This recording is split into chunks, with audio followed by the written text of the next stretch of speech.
E aí, para a gente concluir, nós vamos ver agora a classificação, nomenclatura das bases. E, como já havíamos estudado, toda a substância que em solução aquosa sofre dissociação produzindo como ânions apenas o íon oxidrila, a gente classifica como uma base. Verifique que aqui há uma dissociação, porque o NaOH já é um composto iônico e a reação com a água separa os íons produzindo a dissociação. O CaOH2 também, outra reação de dissociação. Então, esse é o conceito de arrênios que já estudamos. E a classificação, de acordo com o número de hidroxilas, também é um conceito bem elementar. É só a gente olhar quantas oxidrilas tem, e aí nós vamos ter monobase, dibase, tribase e tetrabase, de acordo com o número de oxidrila, ok? Tranquilo, é só olhar. Outro critério que vai estar ligado à força da base, que é de acordo com o grau de ionização, aquele alfa que a gente viu lá nos ácidos. E aí, de acordo com o grau de ionização, as bases vão ser classificadas em fortes e fracas. As fortes são aquelas formadas pelos elementos do grupo 1 e 2, os metais alcalinos e alcalinos terrosos. Não foi alcalino nem alcalino terroso, é uma base fraca. É simples, é bem rápido, e aquilo que eu disse, quando a gente estudou tabela periódica, que ia ajudar muito nos demais conteúdos. E de acordo com a solubilidade em água, se a base é solúvel, pouco solúvel ou praticamente insolúvel. É o mesmo critério. Veja como foi importante você conhecer os elementos, os grupos da tabela periódica. Porque as bases solúveis são dos metais alcalinos, grupo 1, e o NH4, o amônio. Pouco solúveis do grupo 2, metais alcalinos terrosos. Não foi alcalino nem alcalino terroso, é insolúvel, além de ser fraca também. Tá vendo? Juntando tudinho numa regra prática. E aí a gente viu em sala de aula alguns exemplos, e aí o PbOH4, OH4. Então veja, como tem 4 oxidrila, é uma tetrabase. Não é formada por alcalino, nem alcalino terroso, então é fraca e insolúvel. KOH, nós vimos que só tem uma oxidrila, então é uma monobase. O potássio é alcalino, então forma uma base forte e solúvel também. BaOH2 tem 2 oxidrilas, é uma dibase. O bário é alcalino, então é um alcalino terroso, então é uma base forte e é pouco solúvel, os alcalinos terrosos. E um outro exemplo, um último exemplo, FeOH3, que é uma tribase fraca e insolúvel, já que o ferro não é alcalino nem alcalino terroso. Não é fácil? Tranquilo. E para dar o nome, aí agora, enquanto os ácidos tinham o cátion fixo, que era o H+, e o que mudava era o ânion, nas bases é o contrário. Porque, veja, o ânion é sempre a oxidrila, o que vai mudar é o cátion. Mas nós já estudamos, vimos que os cátions que só tem um NOx, do grupo 1, do grupo 2, eu acrescentei ainda a prata, com carga +1, o amônio, com carga +2 eu acrescentei o zinco, o cádmio. Então esses elementos têm apenas uma carga, um valor. +1, +2, o alumínio, +3. Para dar o nome, basta colocar hidróxido de o nome do cátion. Toda vez que uma base for formada por um cátion que tem uma única carga, um NOx fixo. Se tem mais de uma carga, também não será problema, porque já estudamos. Vamos colocar a palavra hidróxido, o nome do cátion acrescido do sufixo oso ou ico. Quando eu uso oso ou quando eu uso ico. Quando o elemento está com seu menor ou maior NOx. Vamos dar um exemplo que a gente já estudou muito, o ferro. que tem lá na regra ferro, cobalto e níquel, que pode ser mais 2 ou mais 3.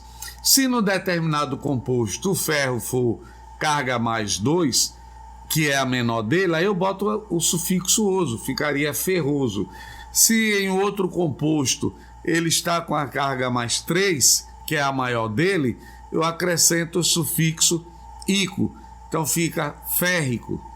Eu tenho a opção, quando estou dando o nome, também no lugar de usar as terminações oso e ico, indicar a carga do elemento em algarismo romano. Então, por exemplo, ferro 2 ficaria hidróxido de ferro 2, ferro 3, hidróxido de ferro 3, certo?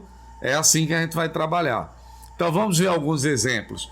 KOH. Primeira coisa, o cátion, qual é o tipo dele? É fixo ou variável? Potássio é alcalino, é fixo. Então, hidróxido de potássio. CaOH 2 vezes. Também o cálcio é um alcalino terroso, é fixo igual a mais 2. Hidróxido de cálcio. LiOH, o lítio é alcalino, hidróxido de lítio é fixo. Aí chegou aqui, FeOH. Eita, eu sei que o ferro não é fixo. Nesse composto, como é que eu descubro a carga do elemento numa base? É fácil, porque você sabe que a oxidrila é menos 1. Como nesse composto é FeOH3, nós temos 3 oxidrilas, 3 hidroxilas, quer dizer que a carga total então é menos 3. Para zerar a carga, já que o composto ele é eletricamente neutro, eu vou ter que ter 3 cargas positivas aqui no ferro. Então o ferro aqui está com a carga mais 3, que é a maior carga do ferro. Aí eu posso colocar aqui, olha, é só corrigir aqui, é hidróxido férrico, não tem um prefixo, não tem esse di não. Quando eu boto em algarismo romano, aí tá certo, hidróxido de ferro 3. FeOH2, agora já sabemos achar a carga. É só olhar quantas oxidrilas tem. Então é mais 2, que é o menor do ferro. Eu tenho que conhecer que o ferro pode ser 2 ou 3. Então ferroso e aqui hidróxido de ferro 2. NH4OH. O NH4 é aquele cátion com carga fixa mais 1, o amônio. Então hidróxido de amônio. PbOH2. Então, se tem 2 oxidrilas, já sabemos que o chumbo é mais 2. Cuidado, pessoal, que eu chamei a atenção quando a gente estudou tabela, quando nós estudamos tabela de cátions e ânions, que alguns íons têm o seu nome derivado do nome latino. Então, o Pb, ninguém, pelo amor de Deus, vai colocar chumboso, que aí eu vou chumbar você, tá certo? O chumbo vem de plumbum, então daí o nome, o chumbo pode ser 2 ou 4, lá na regrinha que eu botei bem organizadinha para você, estanho, chumbo e platina, mais 2 e mais 4. Então hidróxido plumboso ou hidróxido de chumbo 2. O último caso aqui, PbOH4. O chumbo está com a carga mais 4, que é a maior dele. Então hidróxido plúmbico ou de chumbo 4. Então, tendo a fórmula, é fácil dar o nome. E agora vamos montar o inverso. Então, eu disse para vocês, né? Pega agora, quem ainda está assim vacilando, aquela tabelinha que eu dei para a gente montar as fórmulas. É muito útil agora, tá certo? Então, vamos lá. Eu quero que você escreva a fórmula dessas bases. Hidróxido cúprico. Então veja, a terminação ico está indicando que o cobre está com maior NOx. E qual é o maior NOx do cobre? Ora, cobre e mercúrio, mais 1 e mais 2. Então o cobre aqui está com a carga mais 2.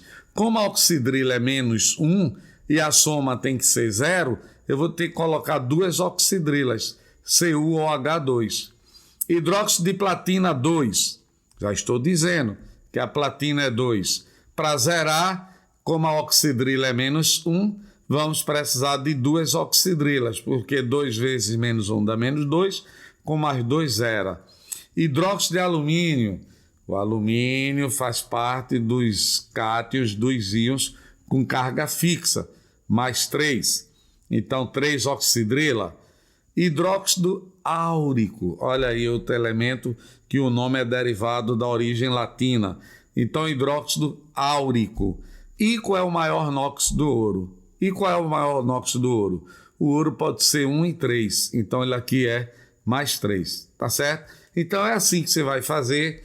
Na próxima aula, nós vamos fazer uns exercícios sobre isso. Eu vou colocar uma atividade para que a gente continue depois vendo, fazendo o estudo dos sais. Ok, pessoal? Então, até a próxima aula.